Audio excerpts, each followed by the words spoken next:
Halo guys, jumpa lagi dengan Bang Ian Tambunan. Di video kali ini aku bakal ngebahas tips FPL Game Week 7, terus dampak dari dipecatnya Thomas Tuchel dari Chelsea dan masuk ke Graham Potter sebagai pelatih baru The Blues, serta ditundanya laga Brighton pada Game Week 8 yang membuat wildcard bergeser nih guys, lebih ideal di Game Week 8. Saatnya kita hura-hura sebelum wildcard, dan pasti aku akan menampilkan juga siapa kapten terbaik dan juga proyeksi poin untuk 6 game ke depan. Langsung aja kita mulai guys.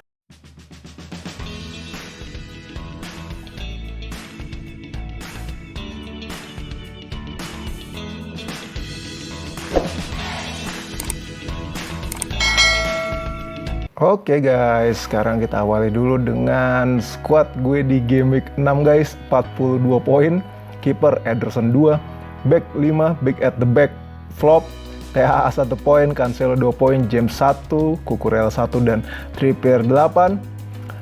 Lalu di gelandang ada 3, Mo Salah 3 poin, Martinelli 2 poin, Luis Diaz 3 poin, striker ada Gakpo 1 poin, Erling Haaland 18 poin dikaptenin. Di cadangan ada Ward 2 poin, Da Silva 1 poin, Andreas 2 poin, dan Archer 0 poin.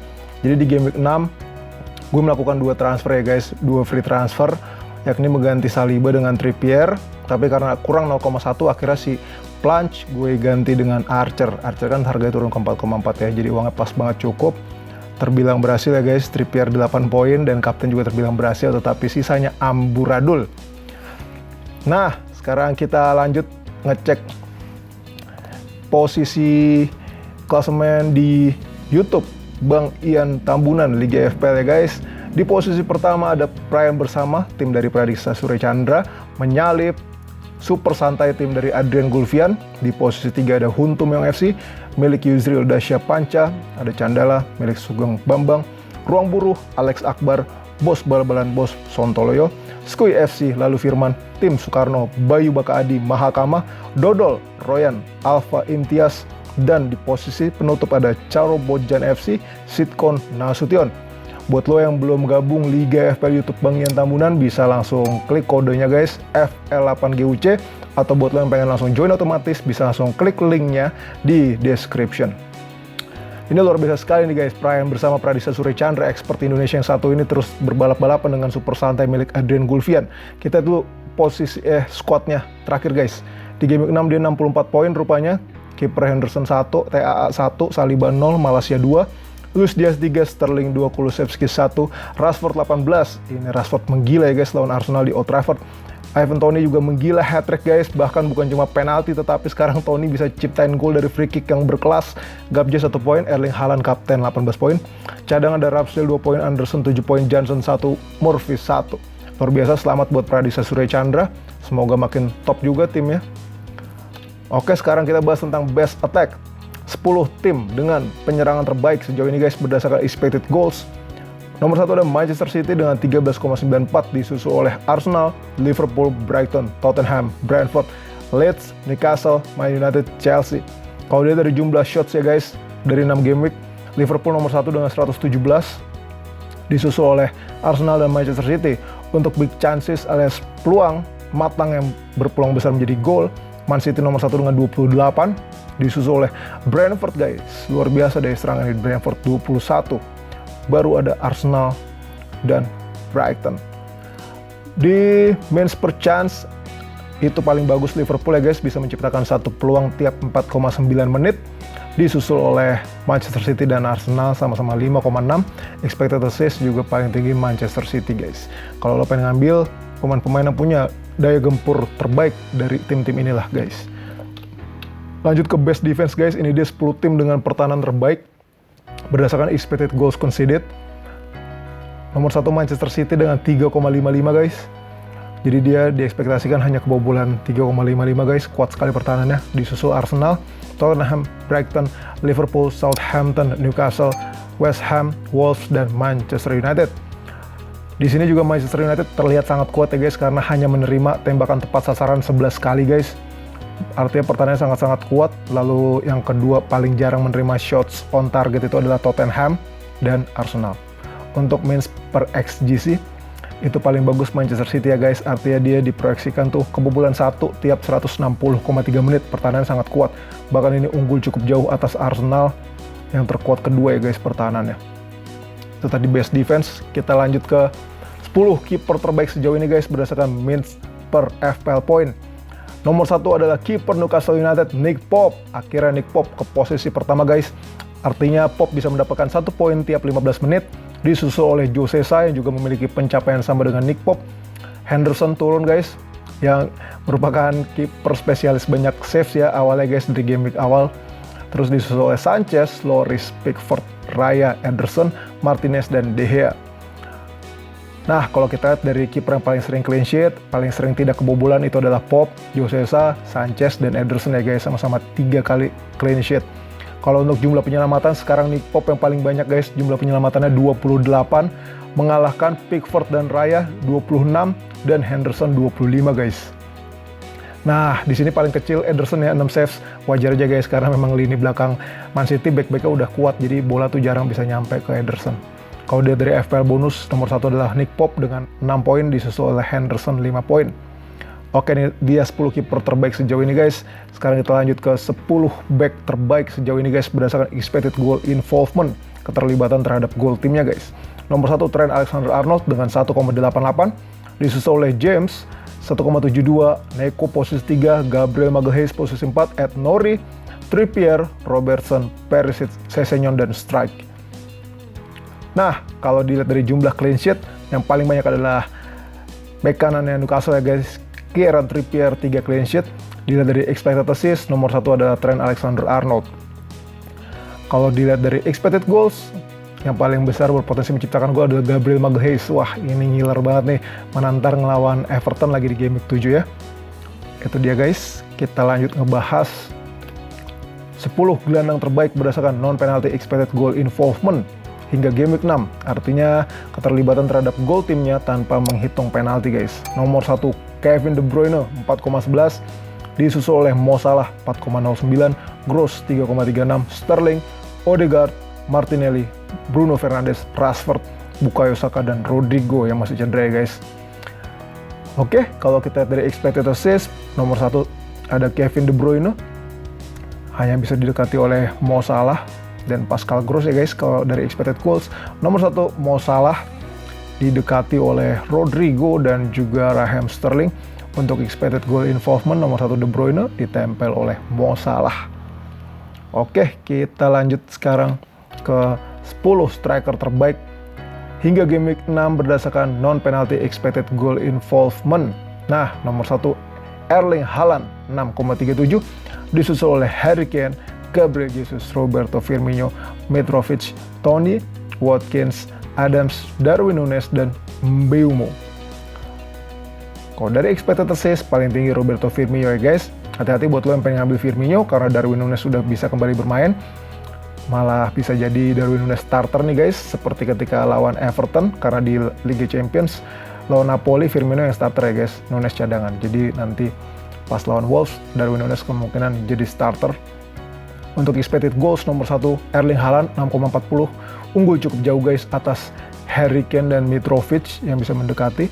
Untuk expected goal involvement, nomor 1 Erling Haaland dan diikuti oleh Harry Kane dan Mitrovic. Oke guys, kita sekarang lanjut ke best budget forward. Nah, siapa aja nih striker-striker yang ideal untuk kita ambil guys? Kalau di awal template tim FPL dunia tuh penyerangnya pasti Gabriel Jesus dan Erling Haaland atau Harry Kane. Sekarang striker-striker dengan harga yang bersahabat sudah mulai mencuat nih guys. Ini ada 5 guys, gue pilih. Pertama Mitrovic, Tony, Watkins, Isak, dan Mbeumo. Harganya tidak ada yang lebih dari 7,3. Expected assist yang terbaik adalah Watkins guys, disusul oleh Ivan Toney. Expected goals yang paling tinggi adalah Mitrovic, disusul oleh Tony lagi. Untuk NPXGI paling tinggi Mitrovic, dan proyeksi poin untuk game week 7-12 yang paling tinggi adalah Mitrovic.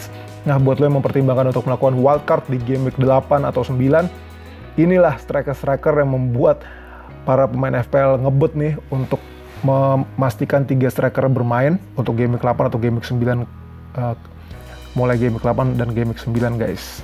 gue pribadi sejauh ini mempertimbangkan Mitrovic, Toney, dan Isak sebagai pilihan terdepan guys. Oke, kita lanjut ngebahas proyeksi poin kiper untuk 6 game week ke depan. Nomor 1 Nick Pope guys, kiper Newcastle United 23,5, disusul oleh Alisson, Mendy, Sanchez, Ederson, Martinez, Lloris, De Gea, Meslier, dan Pickford. Nah, Pickford ini kabar terbaru cedera paha ya guys, dan diekspektasikan sembuh 3-4 minggu ke depan. Nah, kebayang kan lo guys, gimana enaknya nih yang bakal ngelawan Everton, artinya kipernya adalah Begovic, yakni Arsenal. Jadi Everton main ke Stadion Emirates tanpa Pickford. Padahal ketika bermain di Goodison Park, Everton versus Liverpool bisa 0-0. Itu menurut gue murni karena Pickford guys yang melakukan penyelamatan brilian sehingga Liverpool tidak bisa menciptakan gol. Bagaimana nasib Everton kalau Pickford tidak ada? Apakah Arsenal pesta gol guys? Kalau di game week 7 guys, kiper dengan proyeksi poin tertinggi Alisson, game week 8 Nick Pope, game week 9 Alisson, game week 10 Mendy dan Ederson, game week 11 Lloris, dan game week 12 Sanchez.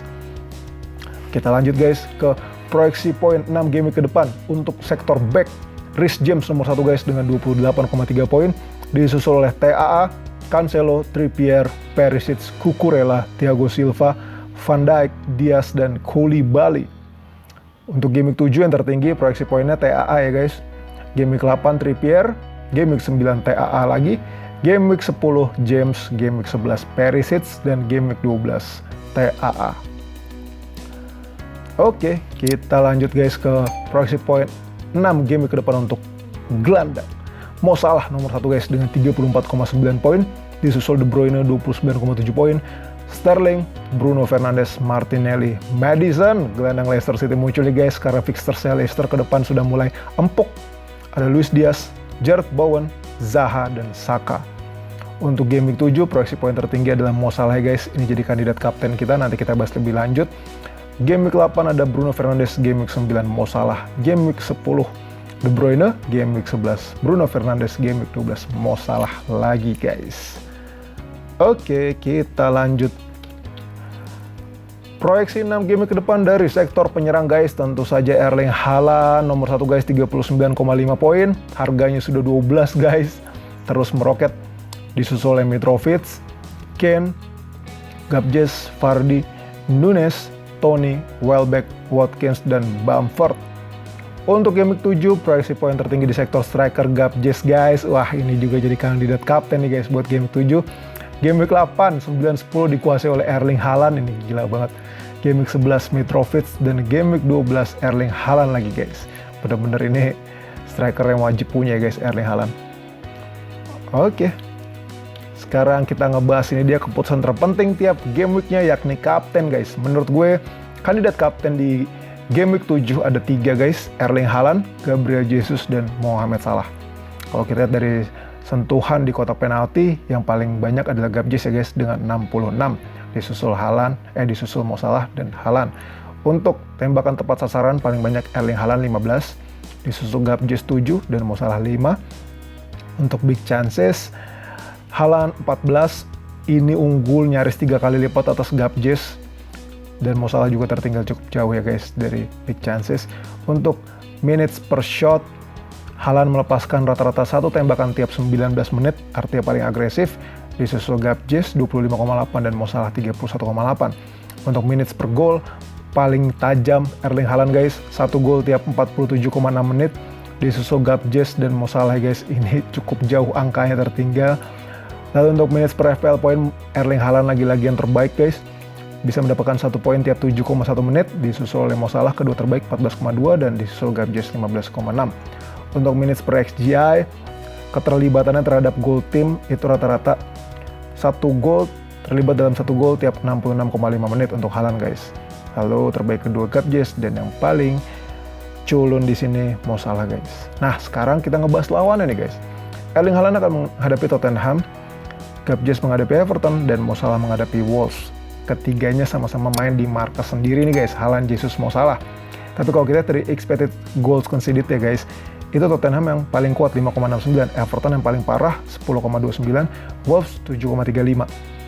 Dan minutes per XGC-nya yang paling parah itu adalah Everton, karena dia di proyeksikan tuh kebobolan 1 gol tiap 56,4 menit, sedangkan Wolves tiap 79,3 menit kebobolan, dan Tottenham tiap 101,4 menit kebobolannya. Jadi Tottenham ini sebenarnya yang paling kuat guys. Tetapi kita tahu sendiri bahwa striker yang paling kuat atau pemain yang paling hebat di sini adalah Erling Haaland gitu. Tapi lawan yang paling cupu di sini adalah Everton. Nah, sekarang squad gue untuk game week 7 adalah seperti ini guys. Tetap big at the back dengan formasi 5-3-2, di posisi kiper ada Ederson, 5 back ada TAA, Cancelo, James, Cucurella, Trippier, 3 gelandang ada Salah, Martinelli, Luis Diaz, dan penyerang ada Gakpo dan Erling Haaland, cadangan Ward, Andreas da Silva, Archer. Sejauh ini kapten gue adalah Erling Haaland guys, vice-nya adalah Gakpo, karena video ini dibuat saat Arsenal belum main di Liga Eropa. Gue pengen lihat dulu nih siapa pemain inti yang diturunin sama Arsenal. Kalau misalkan ada butuh pergantian atau ada yang cedera, itu akan menjadi bagian dari keputusan transfer gue. Nah, karena game week 8 guys, gue pengen memakai wildcard, sehingga di game week 7 ini gue pengen hura-hura guys. Hura-huranya jangan terlalu parah guys, ya maksimal minus 8 poin lah guys. Gue pengen memaksimalkan pemain-pemain yang bisa mendapatkan potensi poin tinggi untuk satu game week ini guys.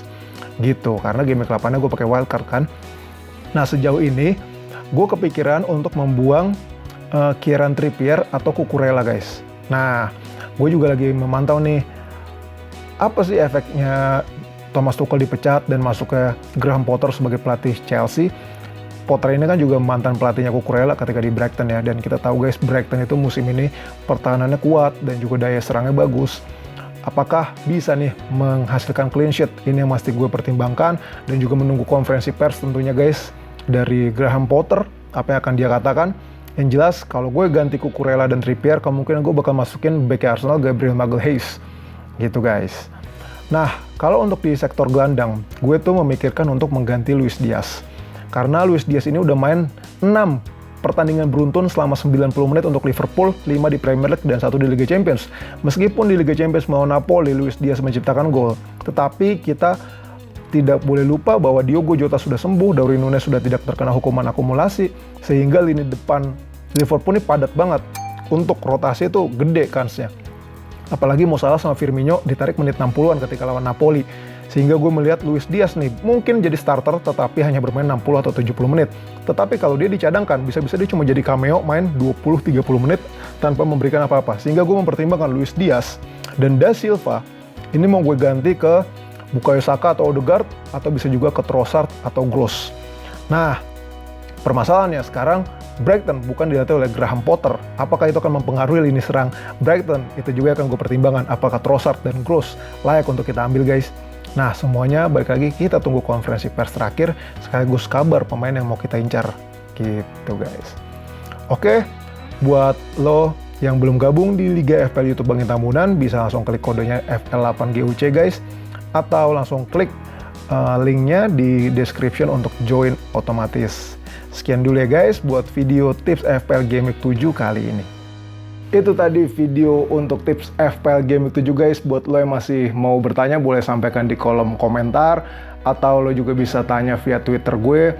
Nanti squad terbaru gue yang sudah melakukan transfer atau ada pergantian kapten akan gue update di Twitter sebelum deadline. Thank you banget guys sudah nonton video gue sampai akhir. Semoga video gue bermanfaat. Dan buat lo yang menikmati video-video Bang Tambunan, boleh banget guys buat di like, share, subscribe, dan klik tombol lonceng guys buat tahu update video terbaru dari Bang Tambunan. Gue doain semoga lo bisa panah hijau, dan buat lo yang udah bergabung di Liga FPL YouTube Bang Tambunan, semoga kelak kita jadi juara dunia. Gas panah hijau guys, sehat selalu, Tuhan memberkati.